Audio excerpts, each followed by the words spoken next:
ዲስአፖይንቲንግ ለአርሰናል ደጋፊዎች በጣም ቅር የሚያሰኝ በዚህ ጨዋታ ብቻ ሳይሆን ለቀጣይ ጨዋታዎችም ሳይቀር በቀጣይ ጨዋታዎችም ምን ሊመጣ እንደሚችል እርግጠኛ መሆን በማይችሉበት መንፈስ ነው ይሄንን አሁን ወልቭስን ለቀው የሚሄዱት።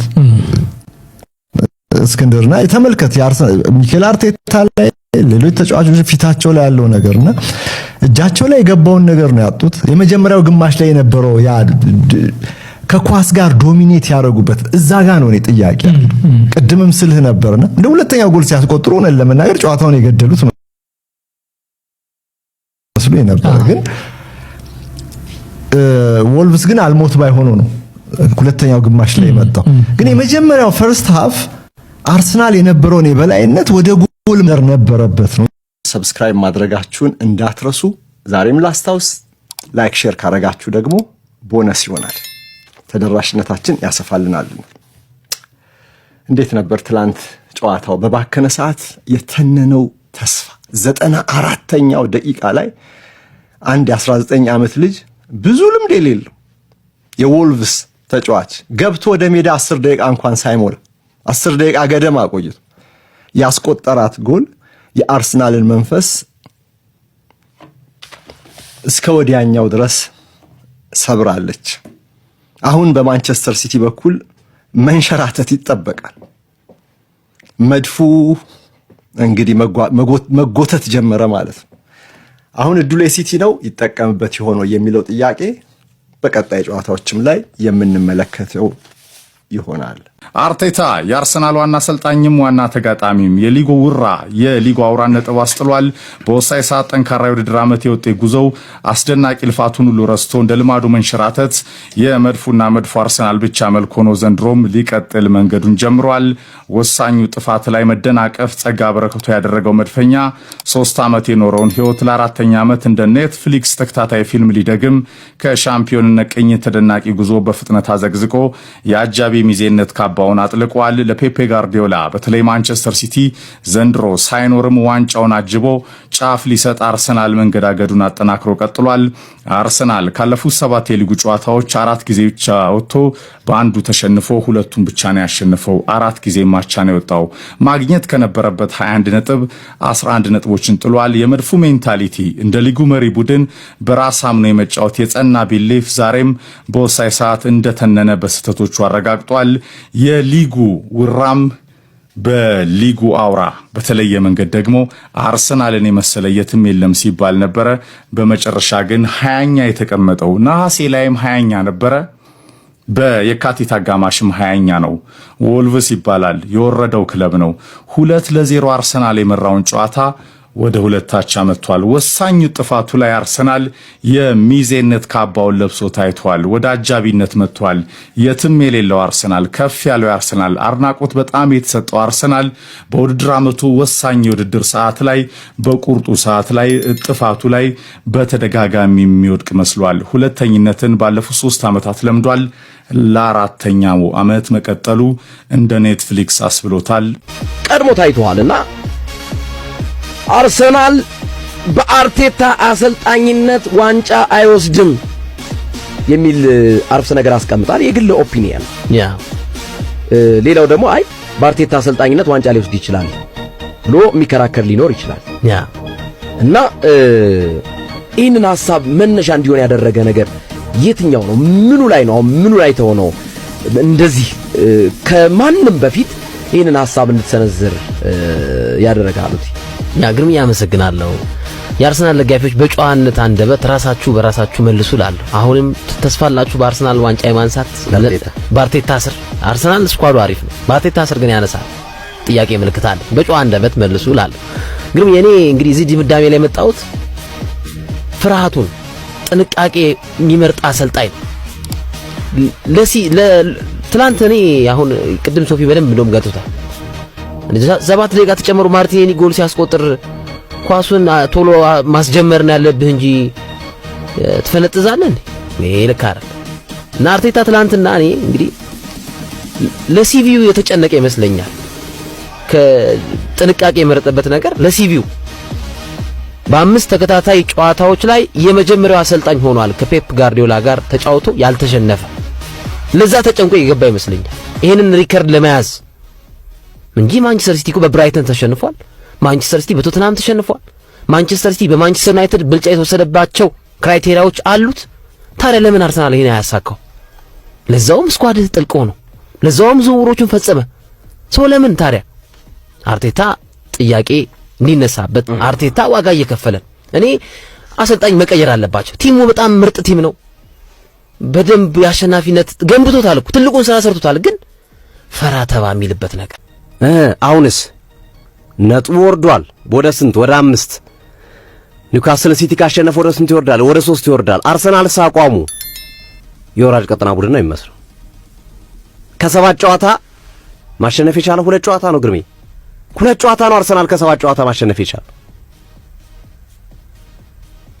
ማግኘት ከሚገባው 21 ነጥብ 11ን አንጠባጥቧል። አሁን ታዲያ ቀይ መብራት አርሰናል በራበት ቢባል ምንድነው ስተቱ? አሁን ቀይ መብራት በርቷል አርሰናል። ግን አርሰናል አስተካክሎ ይመለሳል ሊሆን ይችላል።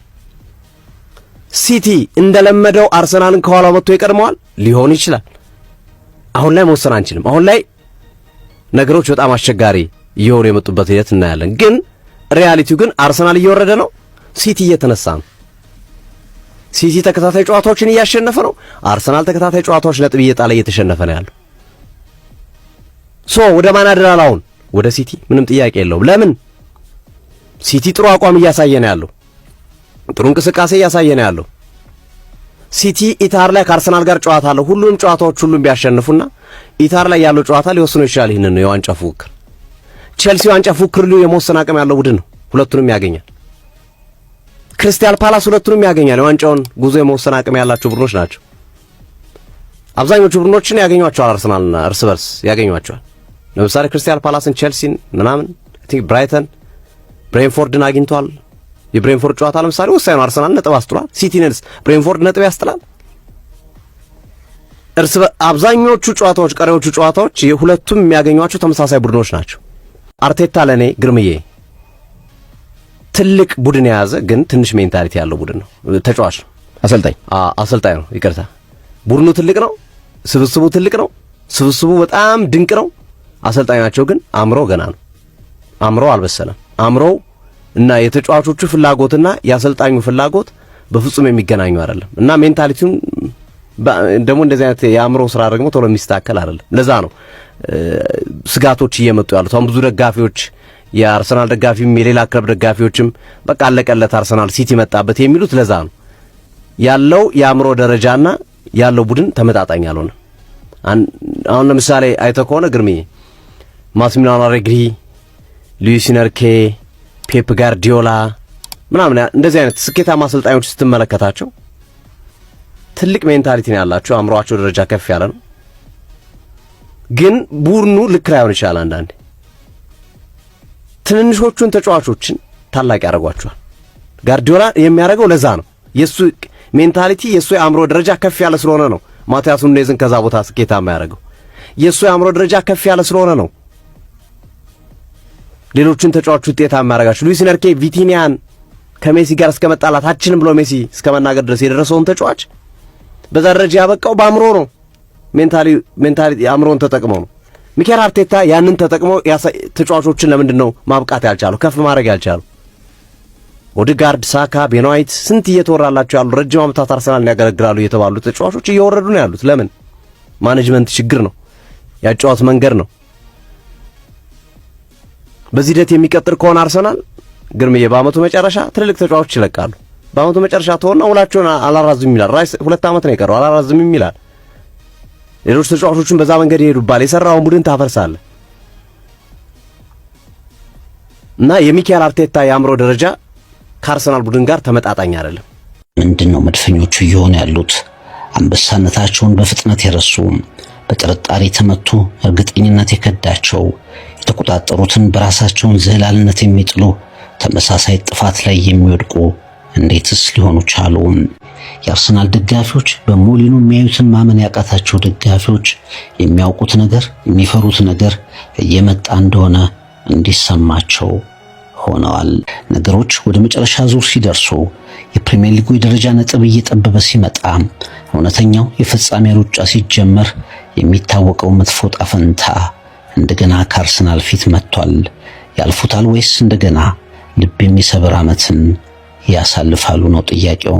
ድንገት የጠበበ መሪነት ብዙ ሳይርቅ አርሰናል ያለአንዳች ጥርጣሬ በአርመሞ ፕሪሚየር ሊጉ አናት የሚሄድበት ዓመት ይመስል ነበር። ጨዋታውን የሚሸፍንበት፣ የሚከላከልበት፣ የሚያስጨንቅበት የጎል አማራጮቹን ሁሉ ቢያጣ እንኳ አንደኛውን የማሸነፊያ መንገድ የሚያገኝበት ጊዜ በአብዛኛው ሲዝን አስደናቂ ነበር። የቅርብ ጊዜ ጨዋታዎቹ ግን ሰፋ ያለውን የነጥብ ልዩነት ወደ 4 ታወረዱበት። አርሰናል የሚጋለጥ፣ የሚሸነፍ፣ በተከታታይ ጨዋታዎች ነጥብ የሚጥል ቡድን ሆነ። የሚያነቁ የሚያሰጉ ምልክቶች እንደገና ታዩበት። የውድድሩ የመጨረሻ ምዕራፍ ላይ መንሸራተት ሊመጣ ነው የሚል ስጋት ያጫሩ አቋሞች ታዩ። የስነ ልቦና ጉዳይ እንደገና መነጋገሪያ ሆነ። ባላንጣዎቹ ክፍተቱን ለመጠቀም አማተሩ።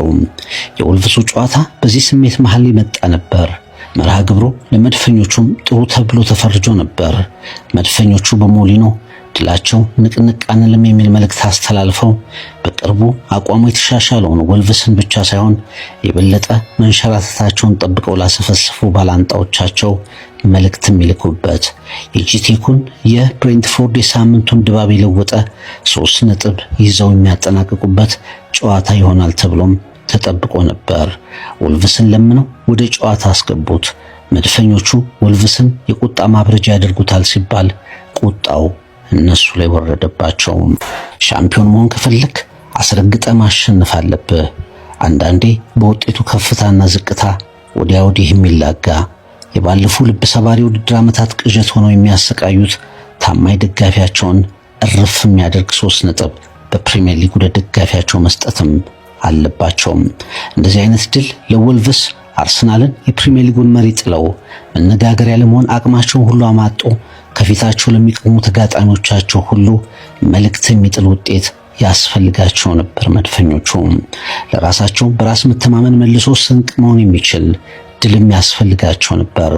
በወልቭስ ሜዳ ሞሊኖ አርሰናሎች ያንን ማድረግ የሚችሉበት አጋጣሚ ላይም ነበሩ።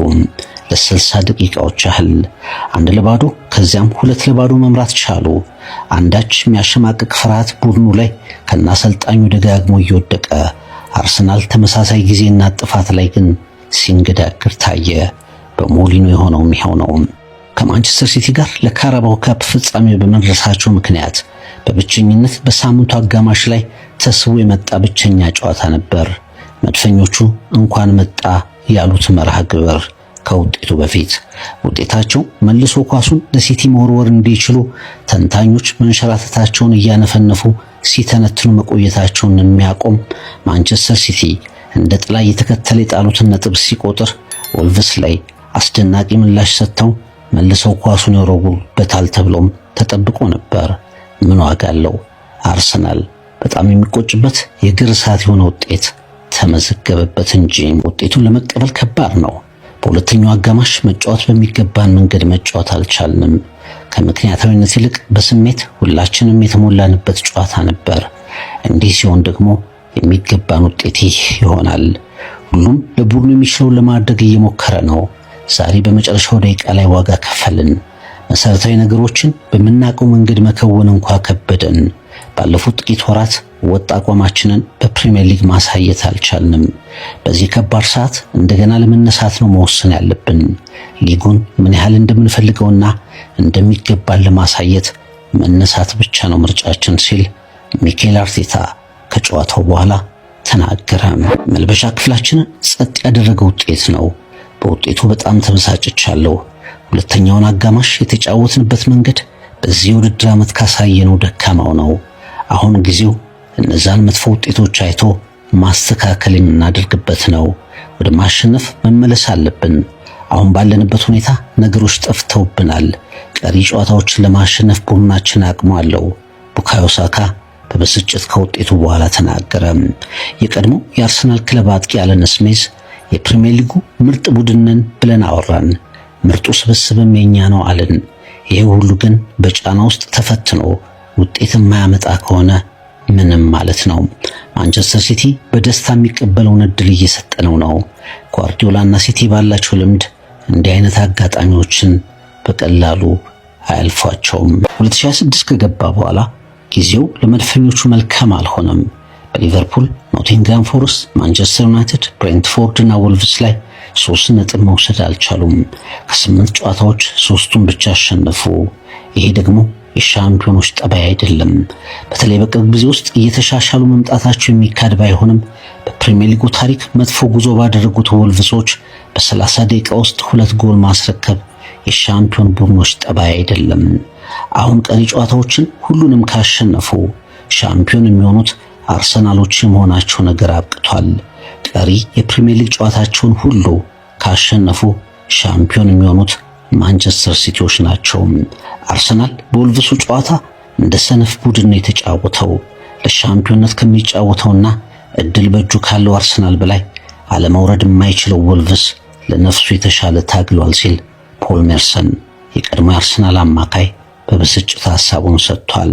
አርሰናል አቻ መውጣቱ ብቻ አይደለም መጥፎ ስሜት የፈጠረው፣ አቻ ሲወጣ የተጫወተበት መንገድም ጭምር እንጂ።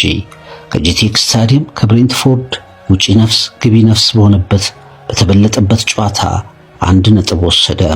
በሞሊኖ ፈጽሞ በርከት ያለ ግብ አስቆጥሮ ሊወጣ ይችል በነበረበት ጨዋታ በራሳቸው በአርሰናል ኮከቦች ጋባዥነት ስህተት ጠሪነት ሌላ 2 ነጥቦች ተጣሉ። ጠንካራ ያሉ ተጋጣሚዎች በተከታታይ ይመጣሉ። ታሪካዊ የለንደን ደርቢ ጨዋታዎች፣ ከሜዳ ውጪ የማንቸስተር ሲቲ ጨዋታ በተከታታይ ጊዜያት ወደ መድፎ ቤት ይመጣሉ። እውነተኛ ምላሽ መስጠት መቻላቸው ነው ትልቁ ጥያቄ። አምና ሊቨርፑል እንዳደረገው ሁሉ ጨዋታዎች እየቀሩ ፕሪሚየር ሊጉን ከ22 ዓመታት በኋላ በሻምፒዮንነት የመደምደም ዕድልም አቅምም ነበራቸው መድፈኞቹ። ስብስቡ ዝግጅታቸውም የጨመሩት ልምድም ልፋታቸውም ለክብር ያበቃቸው ነበር፣ ይገባቸውም ነበር።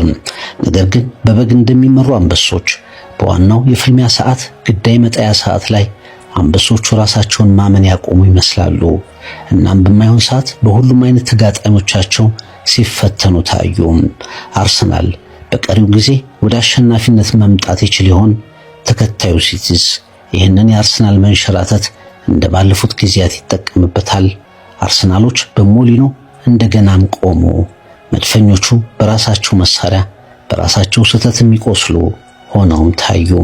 የፕሪሚየር ሊግ ዋንጫ ፉክክርን በተመለከተ በኔ ግምት እስካሁን ድረስ ከትላንትናው ድረስ አርሰናል በጣም ትልቅ የፕሪሚየር ሊግ ሻምፒዮን የመሆን እድል አለው የሚል ግምት ነበረኝ እስከ ትላንትናው እስከ ወልቭስ ጨዋታ ድረስ። የትላንትናውን ጨዋታ እንደ እውነተኛ እንደ ትልቅ የጥፋት ነጥብ ነው የምቆጥረው። ምክንያቱም በእኔ አስተያየት ከወልቭስ ጨዋታ በኋላ የትልቅ ቡካዮ ሳካም ከጨዋታው በኋላ ሲለው ነበር የሞመንተም ሺፍት የተፈጠረበት ሳምንት ነው። እስከ አሁንም ሲቲ ካቻፕ ላይ ነው ያለው። ኦፍ ኮርስ ከአርሰናል ጋር በነጥብ አርሰናል ይበልጣል፣ ግን ውድድሩ የዋንጫ ፍክክሩን በተመለከተ ባለን አስተያየት ላይ ትልቅ ለውጥ ሊያመጣ የሚችል ጨዋታ ነው የትላንትናው ጨዋታ ከወልቭስ ጋር እና በእኔ ግምት በዚህ ሲዝን ብቻ አይመስለኝም ባለፉት ጥቂት ዓመታት የአርሰናል በጣም መጥፎ ፐርፎርማንስ ነው የነበረው በእኔ ግምት በሁለቱም አጋማሾች። የሁለተኛውን በምክንያታዊ ማብራሪያ ለማብራራት ይቸግረኛል። አርሰናል ሁለተኛውን አጋማሽ በእንደዛ አይነት ሁኔታ የተጫወተበትን ምክንያት ለምን እንደዛ ተጫወተ የሚለውን ራሽናል የሆነ ማብራሪያ ለመስጠት በጣም ያስቸግራል።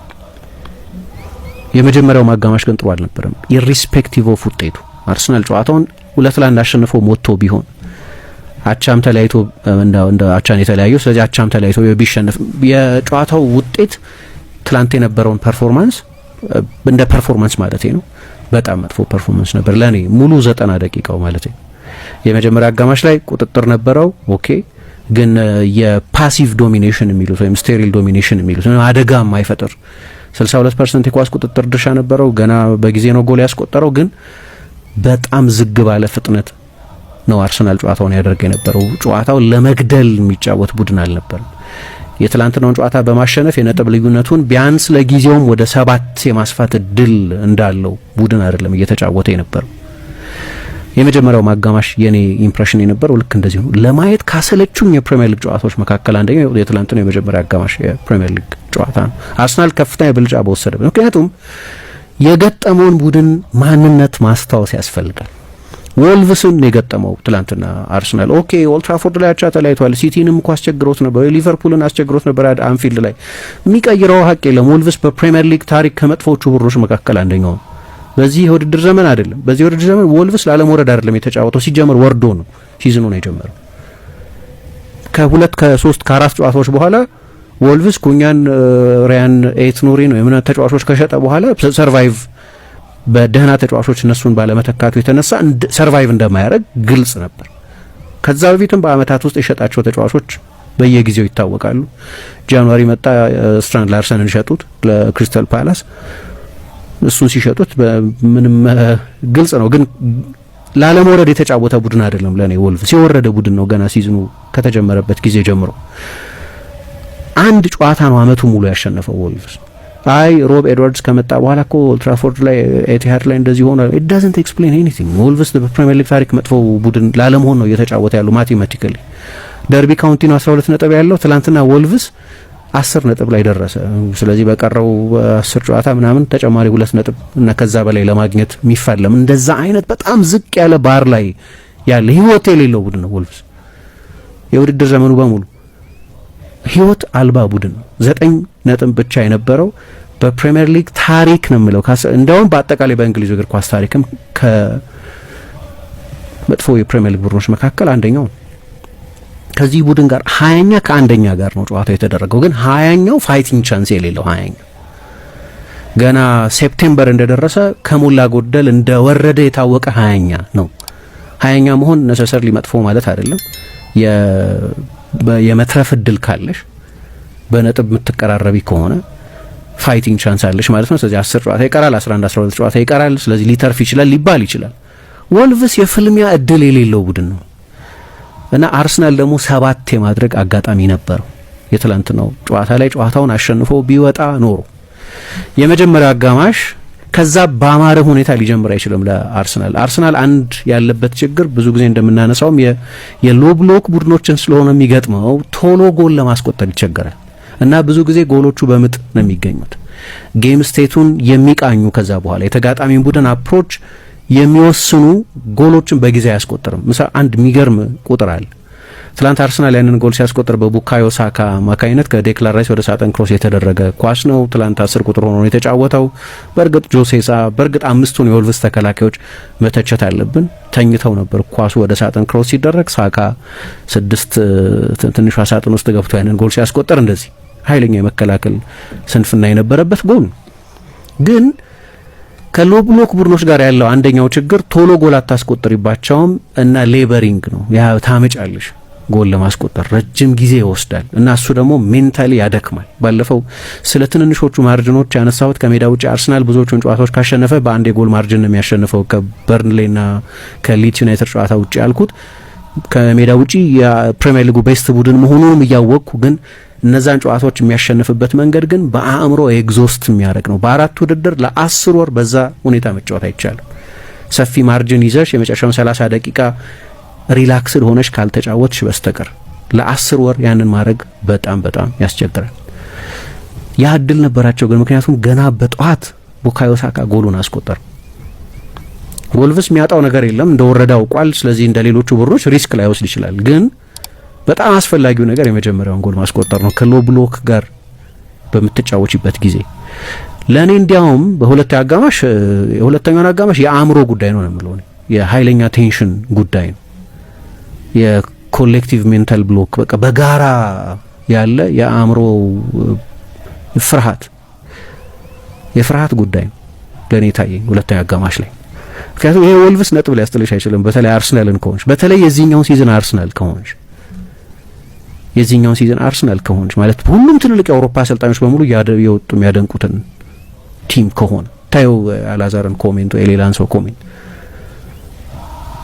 ኮምፓኒ ነው የሚለው፣ ዲየጎ ሲሞኔ ነው የሚለው፣ ጓርዲዮላ ነው የሚለው፣ ክሪስቲያን ኪቩ ነው የሚለው፣ ሁሉም አሰልጣኝ ነው የሚለው። እኔ አይደለሁም የምለው፣ የኔ ኢሬሌቫንት ይሁን ሰው። እነዚህ ሰዎች ምን እያሉ ነው? አያውቁም ስለ ፉትቦል። ኦኬ፣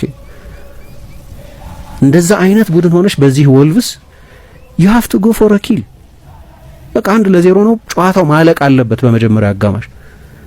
ተጨማሪ ጎሎችን ለማስቆጠር በሚሆን አግሬሽን መጫወት ቡድኑ ነበረበት። ግን እንዳልኩት ፓሲቭ ዶሚናንስ ይባላል። አሁን ዝም ብለሽ ካየሽው በሁሉም ስታቲስቲካል ሜትሪክ አርሰናል ከወልቭስ በመጀመሪያ አጋማሽ እንደሚጠበቀው መሆን እንደሚገባውም ይበልጥ ነበር። በመጀመሪያ አጋማሽ ይበልጥ ነበር። ግን እንዳልኩት ለመግደል ጨዋታውን ለመጨረስ አንዳንድ ጊዜ የክሎፕ ሊቨርፑል ያደርግ እንደነበረው ወይ የጓርዲዮላ ቡድኖች ምርጥ በሚሆኑበት ጊዜ አትሊስት ባለፈው ከፉልሃም ጋር እንዳየነው አይነት ኦልሞስት 70% የኳስ ቁጥጥር ድርሻ ነበር በመጀመሪያ አጋማሽ። 7 ሙከራ አድርጓል፣ 3ቱን ታርጌት ነው፣ 2 የጎል እድል ፈጥሯል። ኦኬ ይሄ ስታቲስቲካል። ወልቭስ ለ40 ደቂቃ ሙከራ አላደረገም በመጀመሪያ አጠቃላይ በ90 ደቂቃውም 4 ሙከራ መሰለኝ ያደረገው ግን በ5 ሙከራ ግን በመጀመሪያ አጋማሽ ለ40 ደቂቃ ሙከራ አላደረገም። ለ38 ደቂቃ አርሰናል ሳጥን ውስጥ ኳስ አልነካም። ወልቭስ እዛ በቃ ሊሞት የተዘጋጀ ቡድን ምንም እንዳልኩት እድል ያለው ቡድን አልነበረም። በሁሉም አልኩሽ የማጥቃት በኤክስጂ 0.06 በኤክስጂ ኦፕን ፕሌይ 0.02 በአርሰናል ሳጥን ውስጥ አንድ ጊዜ ብቻ ሙከራ ያደረገ በአርሰናል ቦክስ ውስጥ ኦልሞስት 23-3 ነው የነበረው በመጀመሪያው አጋማሽ። በሁለቱ ቦክሶች ውስጥ የነበረው ተች ኮንቴስት አልነበረም። ያ የመጀመሪያ አጋማሽ 3-4 ጎል አርሰናል ማስቆጠር አለበት በመጀመሪያ ከዚህ ቡድን ድክመት ጋር ከአርሰናል የቡድን ጥራት ካሉበት ደረጃ በስንት በ48 ነጥብ ነው የሚበት በ48 ነጥብ በ18 ቡድኖች መካከል ያለ ርቀት በጣም ሰፊ ማርጂን ነው በሁለቱ ቡድኖች መካከል የነበረው። 9 ነጥብ ብቻ የነበረውን ቡድን ለኔ የመጀመሪያ አጋማሽ ላይ አርሰናል መጨረስ ነበረበት። አግሬሽን የሌለው በዝግታ በዎኪንግ ፔስ የሚጫወት 3 ኦን ታርጌት ብቻ የሞከረ ዝግ ያለ አግሬሽን የሌለው ቡድን ነው የመጀመሪያ አጋማሽ ላይ። ትልቁ ሰዎችን የበለጠ ኮንሰርን የሚያደርገው ሁለተኛ አጋማሽ ከሆነ ለኔ የመጀመሪያው አጋማሽ በጣም አላርሚንግ ነው። 1-0 መሪነት ብቻ ገና ጨዋታው እንደተጀመረ ጎል አስቆጥረሽ በዛችው ላይ ተንጠለጠለ ከሆነ 5 ደቂቃ አልሞላም ቡካዮ ሳካ ጎሉን ሲያስቆጥር ወልቭስ ሁሌ ያምናል። ለተጋጣሚ ቡድን ተስፋ የምትሰጪበት እድል አለኝ እንዲል የሚያደርግበት ፋይቲንግ ቻንስ እንዲኖረው የሚያደርግ ሁኔታ ነው በመጀመሪያ አጋማሽ እና ለኔ ሁለተኛው አጋማሽ ወልቭስ ነው የተሻለ የጀመረው። በጠቅላላው ሁለተኛው አጋማሽ ወልቭስ ይሻል ነበር በአክቹዋል ፐርፎርማንስ ወልቭስ ይሻል ነበር። አርሰናል ጎሉን በፒየሮ ኢንካፒ አማካይነት 2-0 መምራት የጀመረበትንም ጎል ሲያስቆጥር ወልቭስ ተሽሎ ነው አርሰናል በመሃል ጎል ያስቆጠረው እና ጎሉ የተቆጠረው ደግሞ የአርሰናል 2 ተከላካዮች ባደረጉት ቅብብል እንጂ የአርሰናል የማጥቃት ተጫዋቾች በፈጠሩት አይደለም። የአርሰናል ማጥቃት ነው ግን የአርሰናል የማጥቃት ተጫዋቾች የተሳተፉበት አይደለም። ጋብሪኤል ነው የመሃል ተከላካዩ ጋብሪኤል፣ ለግራ ተከላካዩ ፒየሮ ኢንካፒ ኳሱን የሰጠው የአርሰናል የመጀመሪያ ጎሉን አስቆጥሯል። የአዳምስ የስቲቭ ቦልድና የአዳምስ አይነት ጎል ነው ይላሉ አርሰናል ፌመስ ተከላካዮች። እንደዚህ አይነት ቅብብል ነበራቸው። ግን ለኔ ስለማጥቃቱ የሚናገረው ነገር አለ። አሁን አንድ የሚታየኝ ነገር የአርሰናልን ማለት ራሽናል ኤክስፕላኔሽን ልሰጠው ያስቸግረኛል። እንዳልኩት በጠቅላላው አርሰናል በጨዋታው ላይ የነበረው የቡድን ጠባይ ግን እንደ ተጫዋች እንደ ምርጫ ግን አርቴታን በተመለከተ በተለይ ምንድነው ሺዝልስና ሃመርስ የሚባል ነገር አለ። የካቻ ቤቴና መዶሻ ማለት የትኛው መሳሪያ ለየትኛው አይነት አገልግሎት ነው የምትጠቀሚበት የሚለው ለይቶ የማወቅ ጉዳይ ነው። ሺዝልና ሃመር ይባል።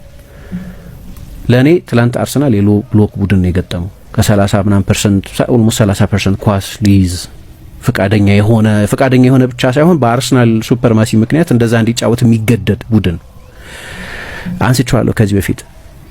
ትላንት የአርሰናል ተጫዋቾች ለሯጮች የሚሆን ጌም አይመስለኝም።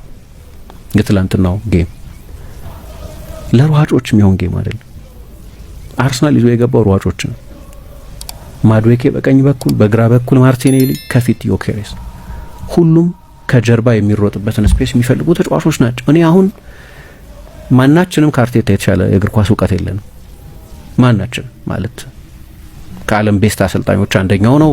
ረጅም ጊዜ ተጫዋችነት ታሪክ ያለው ነው። ከጓርዲዮላ ጋር የሰራ ነው። በቬንገር ስር የሰለጠነ ነው። በባርሰሎና፣ በፒኤስጂ፣ በኤቨርተን በምን የተጫወተ ነው። ግን እኔ ይህንን አይደንቲፋይ ማድረግ ቀላል ይመስለኛል። እኔ ልሆን እችላለሁ ስህተት ምሳው የአርቴታ፣ ጋብርኤል ኤንዘ፣ አልበርት ስቱቨንበርግ ወይ ሌሎቹ ሰዎች የኮቺንግ ስታፍ አባላት የሆኑት በሙሉ እነዛ ሁሉ ላፕቶፕ ይዘው ተደርድረው የሚቀመጡት 7 ሰዎች ኦፍ ኮርስ ኤክስፐርቶች ናቸው።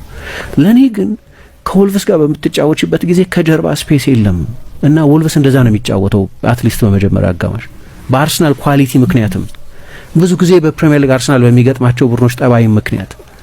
አሁን ይህንን ማወቅ ለኔ ምጡቅ የእግር ኳስ አእምሮ የሚጠይቅ አይመስለኝም፣ ግን ዝም ብሎ ያላዋቂ ሰው አረዳድ ሊሆን ይችላል። ዮኬሬስ ኦፍ ኮርስ ከጀርባ ስፔስ ይፈልጋል፣ የላስት ላይን ተጫዋች ነው።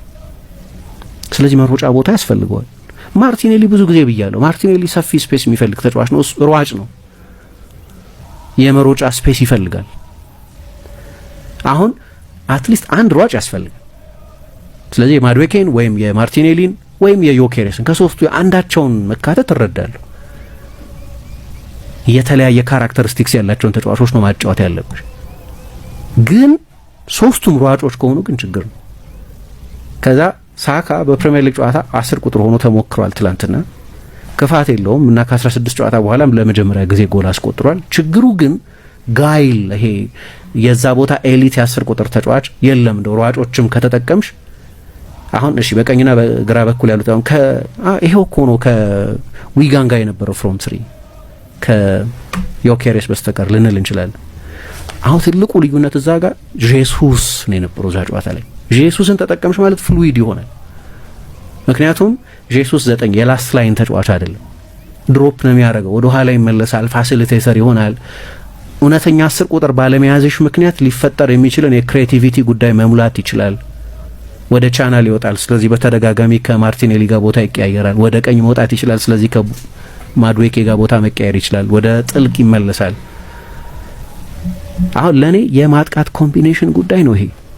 የትኞቹን ተጫዋቾች በተለይ ምርጫ ያለሽ ጊዜ ትሮሳርን፣ ጄሱስን፣ ኤዜን ቤንች ማድረግ የምትችይበት ሌግዠሪ ያለሽ ጊዜ እነዚህን ተጫዋቾች የትኛው ጨዋታ ላይ ነው? የመጀመሪያ አጋማሽ የማጥቃት ችግር ለኔ የመረጣቸው የተጫዋቾች ፕሮፋይልን በቀጥታ የሚመለከት ነው እና ለመጀመሪያ ጊዜ የሆነ ነገር አይደለም ይሄ። አንድ ጊዜ አስታውሳለሁ ከአስቶን ቪላ ጨዋታ በኋላ አስቶን ቪላ ከአርሰናል ጋር ከተለመደው የኡናይ ኤመሪ ዲፌንሲቭ ላይን የበለጠ ጠለቅ ብሎ የተከላከለ ቡድን ቢሆንም ግን በፕሪሚየር ሊግ ሃይ ዲፌንሲቭ ላይን ቡድን ነው የታወቀ። እዛ ጨዋታ ላይ ለምሳሌ አርቴታ የቦልቱ ፊት ተጫዋቾችን የተጠቀመው ሯጮችን አይደለም የተጠቀመው። የሚሮጥበት ስፔስ ባለበት ጨዋታ ላይ ምክንያት አለው። ዮኬሬስ ከጉዳት መምጣቱ ይሆናል፣ ማርቲኔሊ ከጉዳት መምጣቱ ይሆናል። ምንድነው ካቪያት የሚሉት ማብራሪያ አለው። አንድ ነገር ነው እሱ። ግን ፕሮፋይል ማድረግ ያስፈልጋል። የትኞቹን ተጫዋቾች የትኛው ጨዋታ ላይ መጠቀም አለበት። ለኔ ይሄ በጣም ማሲቭ የሆነ ችግር ነው። በጣም መሰረታዊ የሆነ ችግር ነው የሚመስለኝ። እንዳልኩት የኔ ያረዳር ችግር ሊሆን ይችላል። ግን ለምሳሌ የጓርዲዮላ ቡድኖችን በተመለከተ 2 አይነት ስም የሚሰጣቸው ተጫዋቾች ነበሩ፣ ዲስቴቢላይዘርስ እና ኮንትሮለርስ የሚባሉ። የነዛን ትክክለኛ ሚክስ ይፈልጋል። 2 አይነት ተጫዋቾች አሉት ከመሀል